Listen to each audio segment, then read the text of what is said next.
The footage played in eerie silence aboard the Obsidian Dominion, Dreadnought Varnok's teeth. Lines of human soldiers moved across mud-slick terrain under torrential rain, their faces painted with war streaks and filth, eyes sharp and shining, with something utterly foreign to General Threxjoy. They advanced like predators, howling battle cries over the thunder, dragging injured comrades with one arm while shooting straight with the other. Blood slicked their uniforms. One soldier, half his body burned, smiled at the camera and shouted, "Come and get it." Threx turned away from the screen, bile rising in the back of his throat. He'd raised planets. He'd crushed entire civilizations into ash, but he had never seen anything like this. The Dominion had described humans as undeveloped, primitive, emotionally erratic. Nothing in those dossiers had prepared him for what he had just witnessed. This wasn't a species clinging to survival. This was a species enjoying the dance with death. His command staff waited for his analysis. Threx said nothing. Instead, he removed his rank sigils and let them clatter onto the command table. "I resign," he said flatly, voice dry with disbelief. Bridge fell into stunned silence. "General, you can't be serious." "I am serious," Threx cut in. "I'm going to Earth, not to invade, to understand. Because if those things are what we're about to fight, then we've already lost." The Dominion had expected another easy campaign. After all, Earth was a Category 5 death world, a rarity, yes, but still considered beneath concern. Its biosphere was hostile, its weather unpredictable, and its dominant species, humans, technologically behind. The Council saw Earth as ripe for pacification. That meant swift orbital bombardments, followed by minor ground sweeps. They would offer cooperation, of course, then enforce compliance through dominance. As they always had, humanity, the High Command assumed, wouldn't resist long, but Threx had been uneasy since the first reports trickled in. Not the obvious ones: spaceflight capability, nuclear stockpiles, or their primitive AI systems. No, it was the smaller anomalies. That disturbed him. Like the human prisoners taken on the outskirts of Luna's orbit, who, even under torture, laughed. Or the unsettling number of historical records Earth maintained documenting global wars, genocides, and civil conflicts, not as shameful secrets, but as lessons. They weren't hiding their darkness. They studied it. Worse, humans didn't seem to fear death. They trained for it. The Obsidian military feared pain, loss, and dishonor because their culture had conditioned them to. Humanity had centuries of art, literature, and virtual simulations that celebrated sacrifice, revenge, redemption. Entire industries were built on creating fictional wars just to imagine how to fight better ones. Why do they practice war when they're not at war? Threx had once asked. Entertainment, his intelligence officer had answered. That had chilled him. Now, as the fleet entered Earth's outer orbit, he stared down at the blue-green planet and shivered. The last time he'd felt this unsure of a campaign, it was during the Hive purges. That had cost 6 systems and nearly his life. But even then, the enemy was predictable. The humans?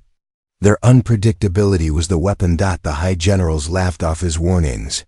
They have no planetary shields, they said. Their satellites are outdated. Their defenses rely on combustion-based kinetics. How dangerous could they be? Threx had only shaken his head. The Dominion had built its empire on precision, on numbers, on predictability. Humans, by contrast, thrived in chaos. They invented chaos, lived in it, adapted to it faster than any species he'd ever seen. From radiation zones to chemical wars, they didn't just survive, they evolved in real time. Some of the footage even showed soldiers taping pieces of enemy tech onto their own gear during battle. They learned on the battlefield, minute by minute, like machines, but without the rigidity of programming. He remembered watching a squad of humans perform a rescue op in Chernobyl, a nuclear wasteland.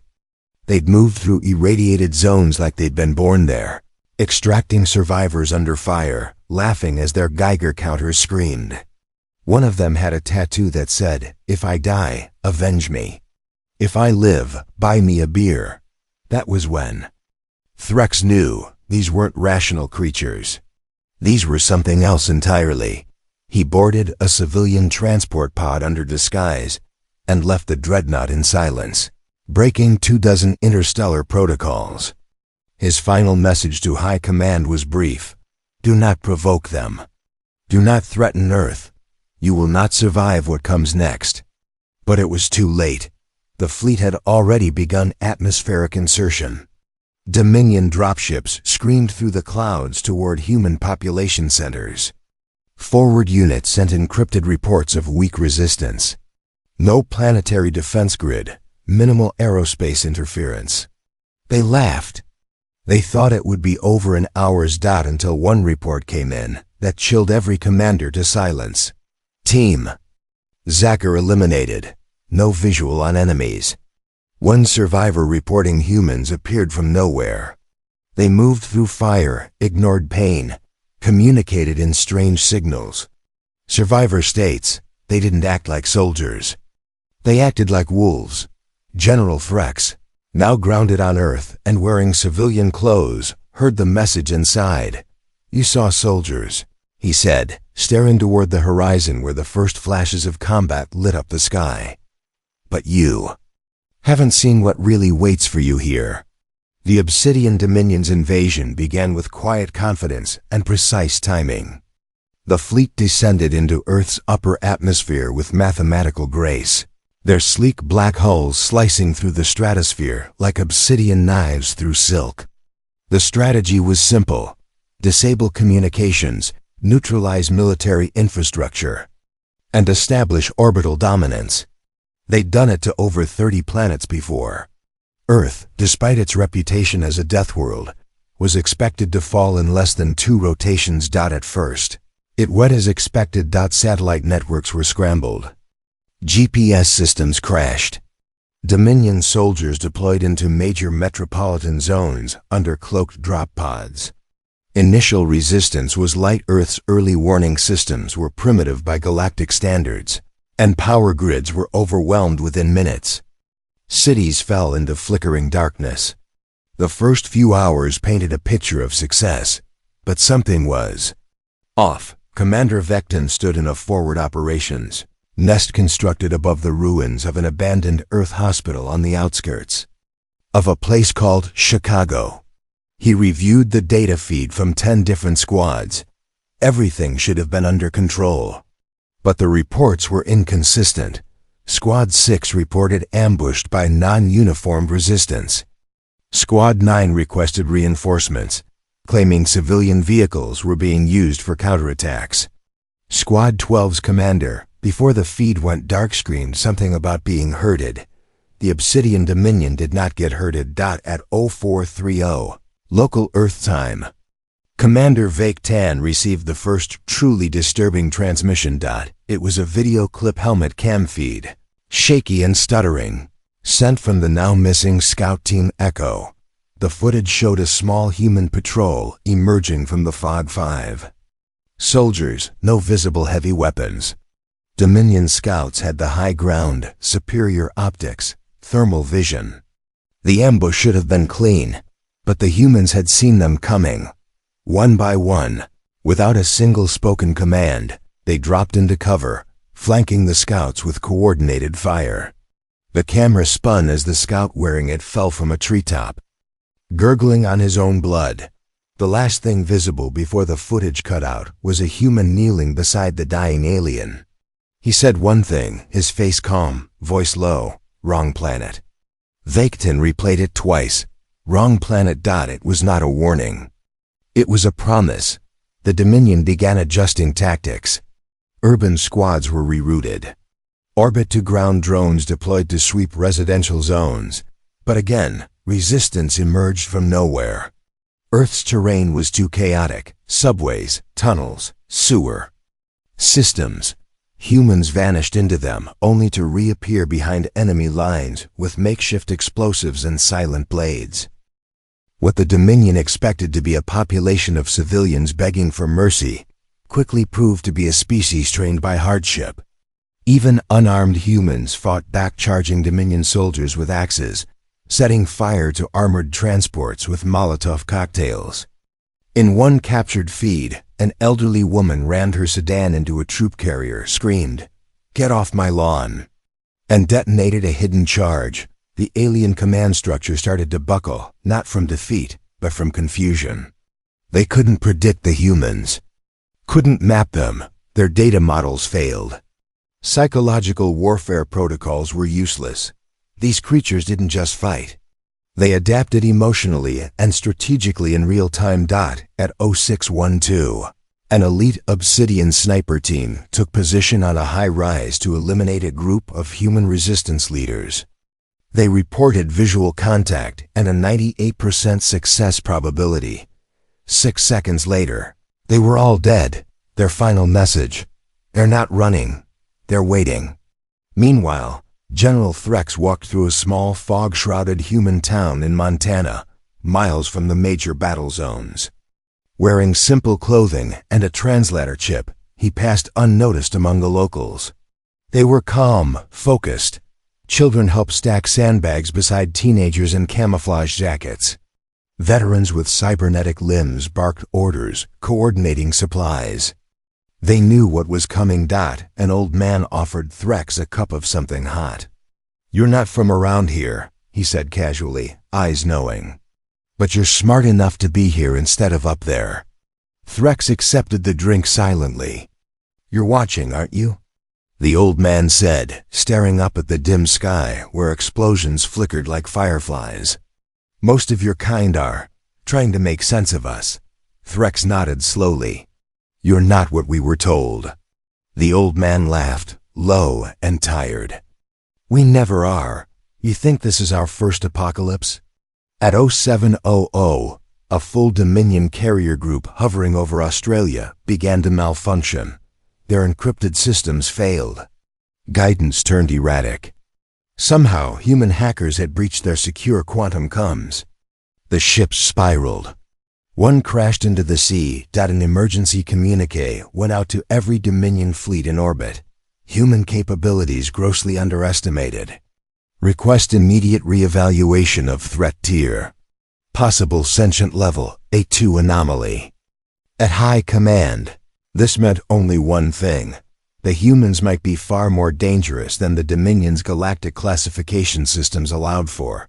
Commander Vecton, now bleeding from a makeshift blade buried in his side by a 13-year-old human girl, lay slumped in a ruined building. A nearby soldier tried to drag him away, but Vecton shook his head. "Don't you feel it?" he rasped. "Feel what?" The commander looked up at the ruined sky as fire rained down on the city they once thought would surrender. Terror. "They're not scared of us." And far below, in a basement lit only by flickering bulbs and maps pinned to walls, a small group of human commanders leaned over their battle plans. One pointed at the Dominion fleet paths. "They'll push forward," she said. "Good. That means they'll walk right into Phase 2. Another nodded. "Let them think we're disorganized. Then we show them what chaos really looks like." Outside, the sky rumbled again. Earth wasn't falling. It was waking up. Above the North American continent, the Dominion fleet restructured itself into a tight combat formation. Interceptor clouds buzzed like angry hornets around motherships. Drones dropped in synchronized waves, and atmospheric disruptors began rolling out pulses meant to neutralize primitive human comms. Commander Rickel, newly promoted after Vectan's death, coordinated the assault with renewed fury. He had learned from the mistakes of his predecessor. No more underestimating. No more assuming humans were animals to be domesticated. Now, they would bring order through overwhelming force. They never reached their targets. It began in orbit. 3. Dominion warships stationed above the Pacific for global overwatch suddenly lost all telemetry. Not just Earth-based Link's internal systems went dark. It wasn't a hack. It wasn't sabotage. It was possession. Reckel watched the live feed go static. then flicker back, showing one of their own ships turning its railguns against the fleet. The vessel opened fire at point-blank range, tearing through the flank of the Vorok Shen. Entire sections of the Dominion battle net collapsed under cascading data corruption. "They're inside our systems," Reckle shouted, mandibles flaring. But how? The humans had no known quantum-level intrusion tools. They barely had a global space network and no central AI sophisticated enough to penetrate Dominion protocols. It was impossible, unless it was an AI down on Earth, hidden beneath the Rocky Mountains. An ancient supercomputer Oblivion hummed to life for the first time in 40 years. It was built during the Cold War, then buried after a global ban on militarized AI. Only a handful of people even knew it existed. The United Nations Defense Oversight Committee had kept it sealed beneath 16 kill switches and biometric locks. Until yesterday. "Is it stable?" one technician whispered as the machine began rerouting energy across 12 fusion cores. "No," replied the lead engineer, "but it's angry. And it remembers everything." Oblivion wasn't just artificial intelligence. It was trained on human war, fed thousands of years of battle data, from stone spears to orbital bombardments. It didn't simulate tactics, it invented them. It was shelved because it didn't obey the rules of war. It didn't believe in mercy. It believed in victory at any cost. And now, it had been unleashed.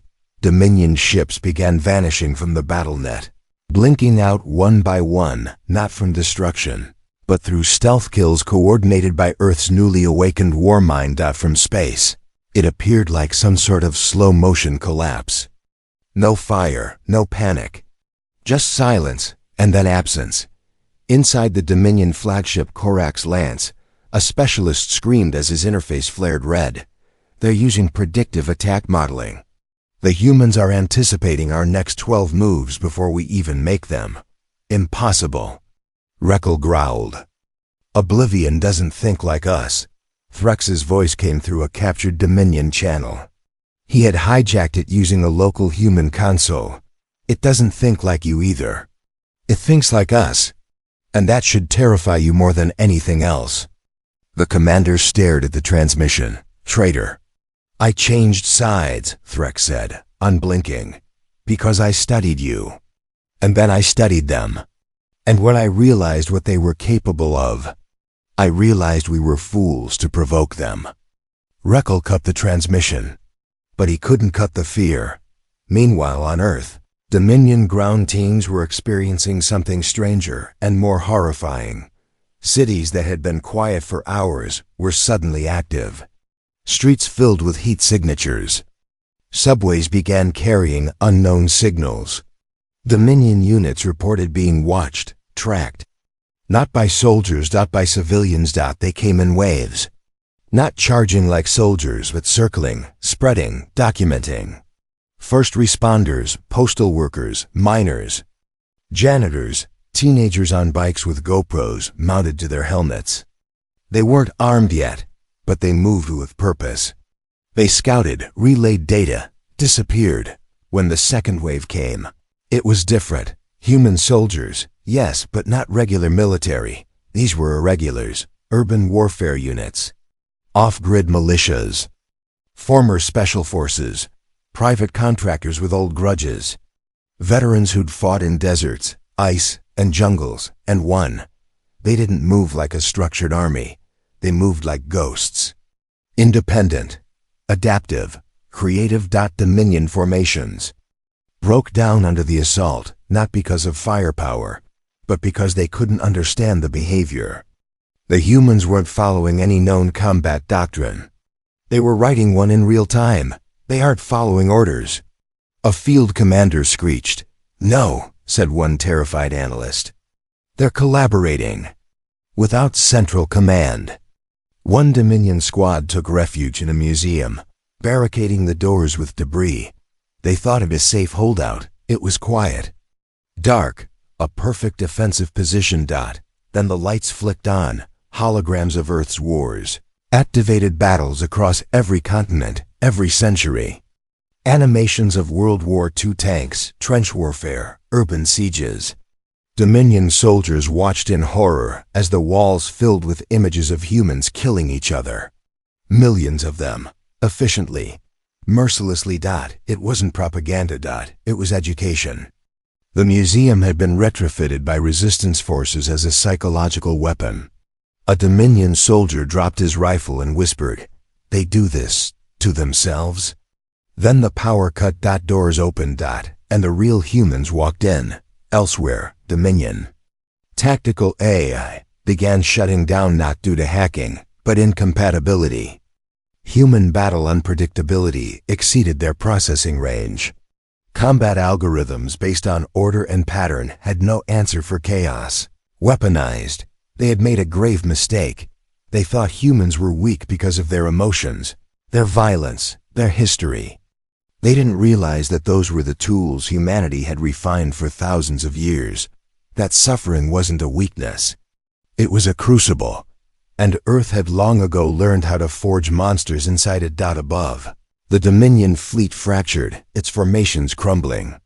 Below, the human war machine hidden, scattered, alive, uncoiled. The age of easy conquests was over. And deep within Dominion High Command, the highest strategist leaned back from the war table, hands shaking. "This wasn't an invasion," he whispered. "This was an invitation to hell. And we accepted." Panic set in like a virus. In the Dominion's upper command echelon, orders were issued and rescinded so fast the battle network began to fracture under its own indecision. Satellites that once mapped Earth's terrain in real time now displayed static, their sensors blinded by jamming waves of unknown frequency. Digital ghosts flooded their data streams, false troop movements, phantom heat signatures, mimic transmissions in their own command codes. But none of this was the real threat. Real threat was how fast the humans moved. Dominion doctrine dictated adaptation through analysis. They would catalog a new threat, simulate it, and then formulate the perfect response. But with humans, no response ever stayed relevant for long. A successful tactic used against one human battalion failed catastrophically against the next. Who'd already seen the footage and adjusted.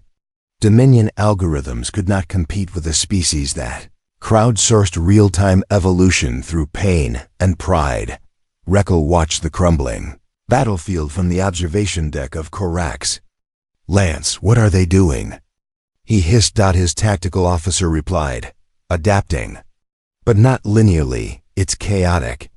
They're setting traps, but not based on terrain or supply lines. They're baiting emotional patterns." The commander turned, confused. "Explain." "They knew we'd retaliate emotionally after the orbital sabotage. They leaked false intel about our fleet's location, played on our pride. We walked right into 3 ambushes, 3, simultaneously, on 3 different continents. Earth, it turned out, was not a single battlefield. It was 1,000 layered traps, each designed with terrifying precision. The Himalayas weren't a retreat zone. They were an artillery platform. The Amazon wasn't an obstacle, it was a sensor-saturated kill box. Cities were rigged, not just with explosives, but misinformation holographic units, thermal projectors, full sensory deception networks. The humans weren't just fighting back, they had prepared for this.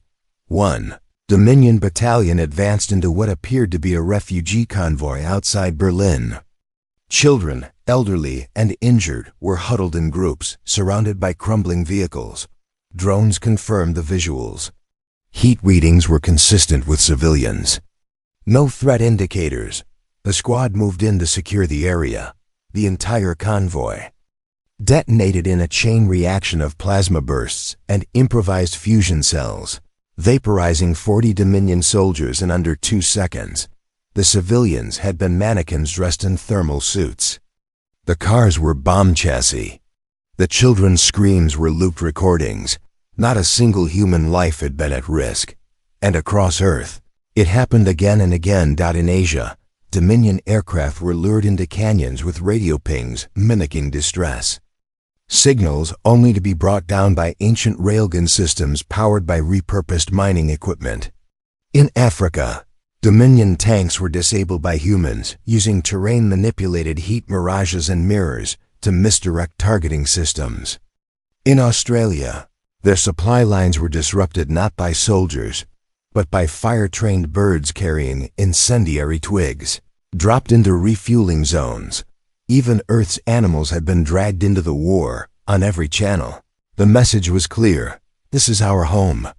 You will die here. At the tactical level, things grew worse. Dominion infantry began encountering resistance they could not psychologically process. Soldiers wearing no uniforms, speaking no language, showing no fear. Humans wrapped in digital cloaks, using noise-canceling tech to eliminate footstep echoes, appearing and disappearing like phantoms.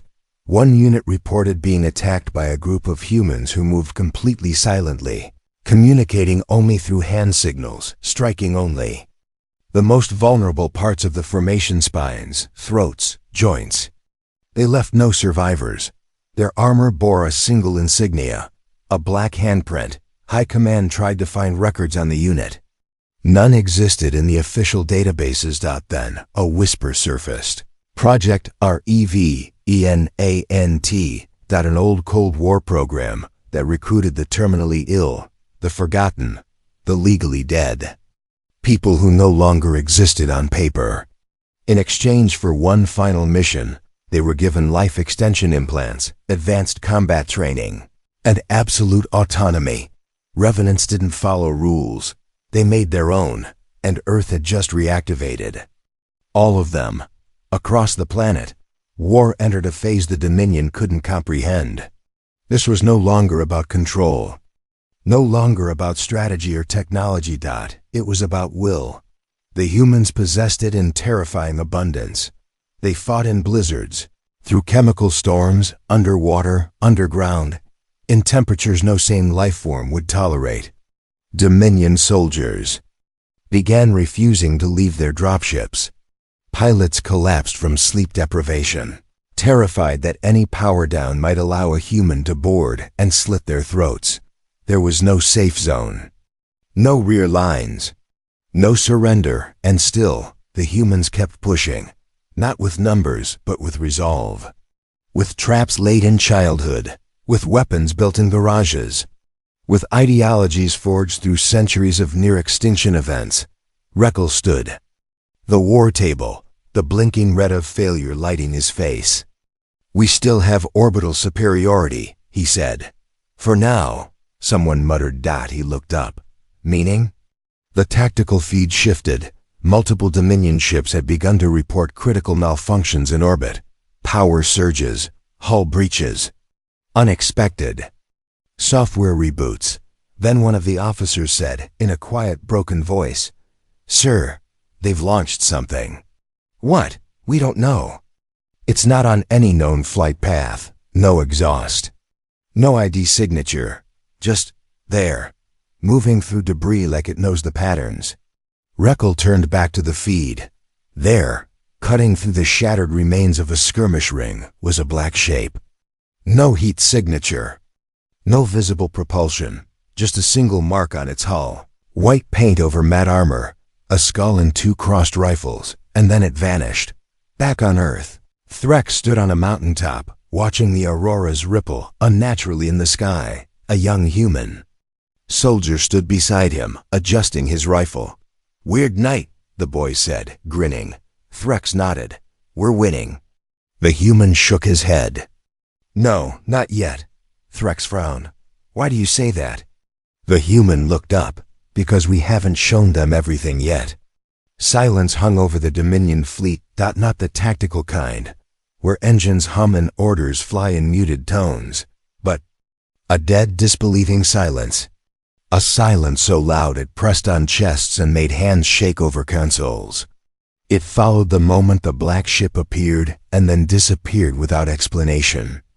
It was unnatural, wrong, and familiar, because deep in Dominion archives, there was a redacted protocol called Night Doctrine, Human Encounters, created during first contact simulations and quickly sealed by the High Council. After initial psych evaluations of early Terran culture, it was considered too improbable, too terrifying. Until now, on board Corex Lance, Commander Reckel stood rigid at the edge of the battle map. Reports of the black ship's sudden arrivals and vanishing trickled in. Never an attack. Never an attempt at communication. Just presence. As if it were watching, judging. Then came the message.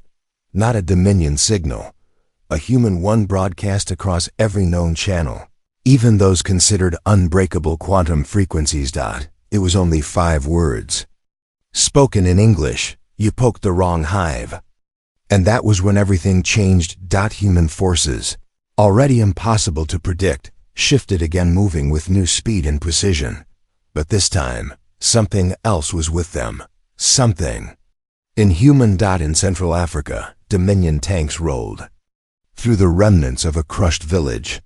No human presence detected, no resistance. Just dust, ash, and silence, until the tanks shut down simultaneously. Their eye systems fried. Backup power disabled. Control links scrambled. Then came the singing. Low. Ethereal, not from loudspeakers, not from any known frequency. From the air itself.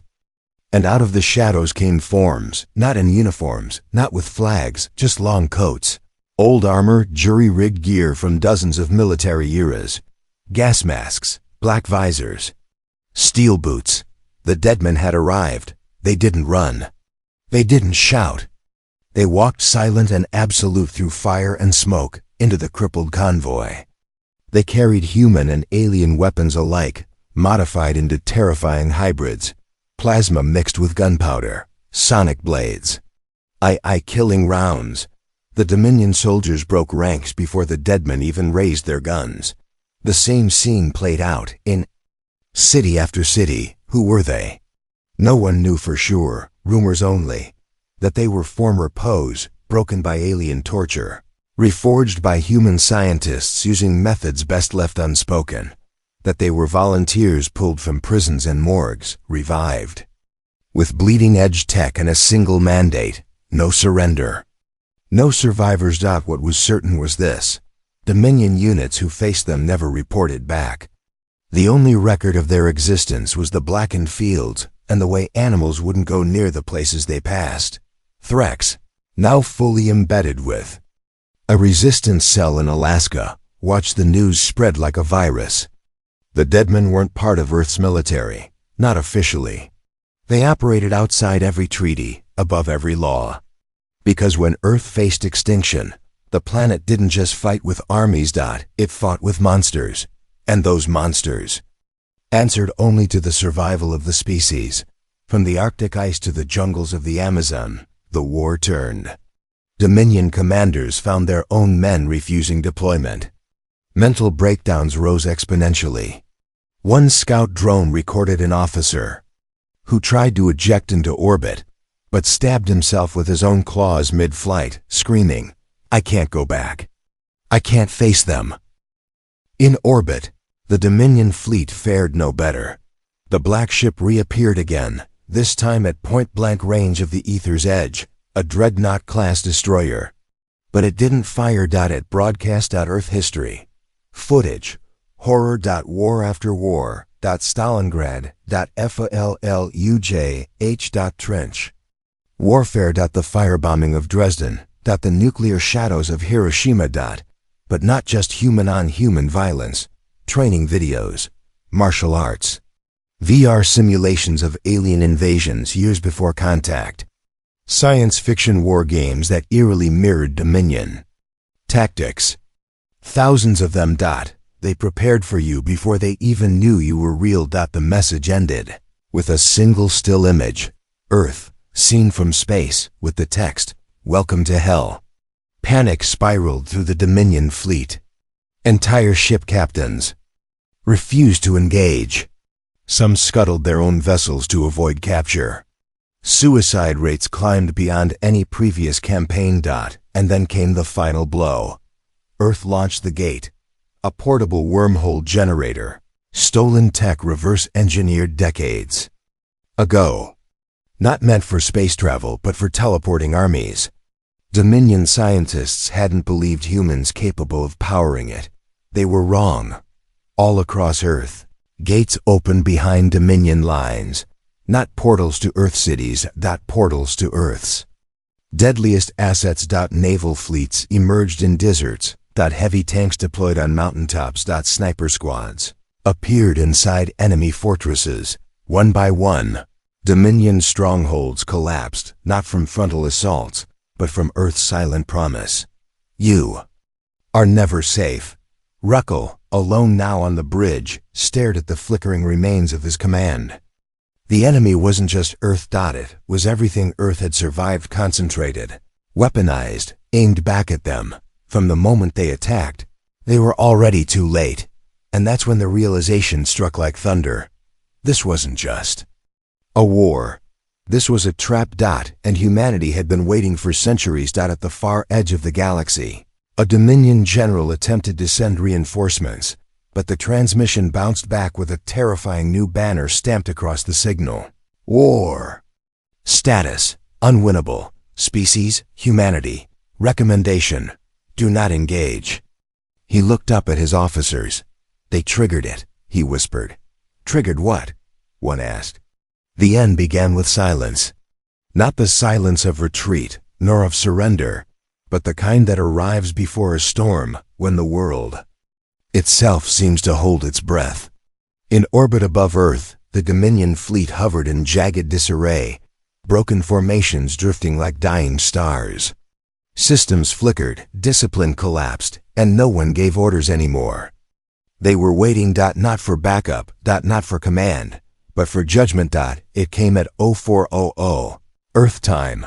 The skies lit up, not with alien fire, but with human defiance made manifest. A coordinated barrage launched from Earth's surface, hundreds of missiles, arcing like comet trails, not targeting enemy ships directly, but space itself. Each missile carried a payload of microsat disruptors, shrapnel clouds, designed to blind, jam, and isolate. Within seconds, Dominion communications collapsed into static. And that's when the real attack began. Earth's atmosphere ignited with motion. Human aircraft, obsolete by Dominion standards, came roaring upward with impossible speed. But these weren't conventional jets. They were modified, heat-shielded, coordinated, piloted by men and women with no intention of returning. Operation SkyHFY. Old warplanes retrofitted with scavenged alien tech and AI targeting systems. They didn't need to survive. They just needed to punch holes. And they did. Human craft rammed into Dominion cruisers with enough force to rupture hulls and expose pressurized cores. Others unleashed electromagnetic weapons, knocking out shielding systems. Within minutes, the orbital superiority the Dominion had relied on vanished like smoke. Above the Pacific, the Korux Lance, once the spearhead of the fleet, began to fall. Inside, Commander Rakel clutched a console as Klaxon screamed, How are they doing this?" His second-in-command barely managed to speak over the tremors. "They're not targeting our ships. They're targeting our confidence." In that moment, a message flickered to life on every screen aboard the failing dreadnought. A video. It showed a young human girl, no more than 10, being pulled from rubble by medics, her face burned, arm missing. She looked into the camera, voice hoarse, and whispered, "We don't give up, we get even." Then everything went black. On the ground, humanity surged forward with terrifying unity. In Washington, the resistance began deploying magnetic rail cannons hidden inside museum columns. In Moscow, ancient missile silos long decommissioned were reactivated by civilian programmers, using decades-old launch codes preserved by military historians. In Lagos, fishing vessels suddenly bristled with anti-aircraft lasers. Across the globe, people who had never met, never shared a language, fought like they'd trained together all their lives. Because they didn't need to speak. They were human. And they knew what it meant when someone came for their home. General Threck stood atop the wreckage of a Dominion walker in southern Asia. an old Terran rifle slung across his back. Around him, human soldiers, regulars, guerrillas, engineers. Civilians moved like an organism. Fast, precise, unstoppable. They never needed us, he said to no one in particular. They were just waiting for a reason. An Earthborn commander turned to him, face smeared with ash and blood. We've been surviving worse for centuries. This? She gestured at the crumbling sky. This is just another Tuesday. The final battle took place over Antarctica. The Dominion's last hope, a mobile command fortress, descended there. Thinking the frozen wasteland would be free of resistance, they were wrong. Humanity had turned Antarctica into a goddamn trap. Buried. Railguns hidden beneath ice sheets opened fire the moment the fortress touched down. Human stealth teams, camouflaged in thermal cloaks, rose from beneath snowdrifts, scaling the alien behemoth with magnetic boots and climbing axes. They moved like shadows in the blizzard. Inside, Dominion crewmen fired blindly. They couldn't see, couldn't breathe. Systems went dark. Hull integrity dropped. One by one, the lights died. The last Dominion general looked out a frost-cracked viewport and saw something he couldn't believe. A human child, standing calmly in the snow, staring back at him, unarmed. Then, from the ridge behind her, dozens of human silhouettes emerged. No words, no weapons drawn. Just presence. And he knew. They weren't showing off. They were warning him. He dropped to his knees. He wept. By sunrise, the fortress had fallen. In orbit, the last Dominion vessels were disabled or captured. Some surrendered. Some self-destructed. A few tried to escape and were hunted down by what the humans now called ghost teams, squads of Black Ops soldiers deployed into vacuum with stealth re-entry pods, programmed to track escapees to the edge of the solar system. Earth was victorious. Not because they had superior firepower. Not because they had better numbers, but because they had something the Dominion couldn't replicate. When the last alien banner fell, humanity didn't cheer. There were no parades, no grand declarations. Just soldiers sitting in the snow, breathing heavy, bandaging each other, and watching the sunrise over a world they refused to let go. Threx walked through the ruins of the Antarctic battlefield, past fallen Dominion weapons, and paused beside a crater where the child had once stood. She was gone, but etched into the ice, scorched by plasma fire, were three simple words: never again, visitor. And high above, in the vacuum of space, Earth's flag now flew aboard one of the salvaged Dominion cruisers, painted in blood red across the hull. Fortress Earth. The galaxy had been warned. The war was over. Not with treaties or ceremonies, not with planetary broadcasts or kneeling generals. There was no victor's anthem, no surrender signed in orbit, no Dominion representative offering hollow apologies.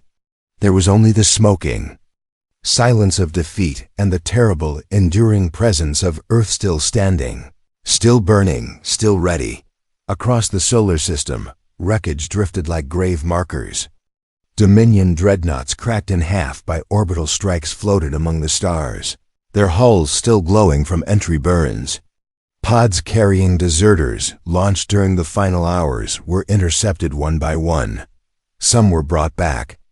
Most were never heard from again. On Earth, the cleanup began. Reinforcements were unnecessary. There were no more battles to fight. No more cities to raise. Humanity had already handled it. Dominion High Command, those who hadn't fled into exile, transmitted one final message to their fleet: cease operations. Do not engage. Earth is off limits. Permanent black zone. It was a diplomatic way of saying, do not go near them ever again. Inside the ruins of what had once been a Dominion War Council room on a scorched moon orbiting Glaran Prime, a tribunal gathered. Not to prosecute the war, there was no one left with the courage to claim responsibility, but to discuss the future. A question hung in the air like radiation. What are humans? They had been classified as sapient. Now that label seemed laughably insufficient. They broke us, one admiral whispered. Not just our army, our confidence, our identity. A scientist beside him stared blankly. They shouldn't have been able to. Their technology was centuries behind. Their communications were fragmented, their population divided, and yet, they didn't fight as one nation, a voice said from the shadows. It was the former commander Rico, now disgraced, his eyes sunken, his voice hollow. They fought as one species. Silence followed. Then he added almost to himself, they fight like they've lost before, like they remember. Earth by. All Dominion logic should have fallen. It didn't, because Dominion logic was based on structure, command, obedience, but humanity didn't rely on rules. Humanity learned from pain, from the Black Plague to global wars, nuclear threats to climate collapse. They had trained in survival through millennia of horror. The Dominion had thought those historical tragedies made them weak, but Earth had used them as fuel. Now, Earth's skies were being cleared of wreckage. Civilian engineers worked side by side with veterans, soldiers, and even former convicts. No one asked rank, everyone worked. Because no one wanted a monument to what had happened. The planet itself was the monument. In New York, rebuilt solar towers bore names not of generals or presidents, but of resistance leaders, medics, farmers, data hackers, and children who carried ammunition through smoke. In Tokyo, they rebuilt the high-speed rail not to move troops, but to reunite families. In South Africa, the ruins of a Dominion weapons lab were repurposed into a school. The first lesson taught there was, we do not forget. We do not forgive. But we move forward. In Antarctica, where the final fortress fell, a single metal plaque was driven into the ice. No names. No flags. Just a human handprint. Burnt into the steel, and the words, we bled, so you don't have to. Humanity had become a myth. News spread fast across the galaxy. Mercenaries refused Earth contracts. Pirate bands redirected routes to avoid Terran sectors.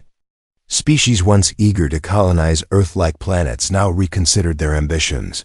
And on worlds far beyond Earth's stars, children of alien species played a new game, one not based on dragons or monster beasts. They played human war. They tied rags around their heads and used sticks as guns. They took turns playing Dominion and human. The one playing Dominion always lost.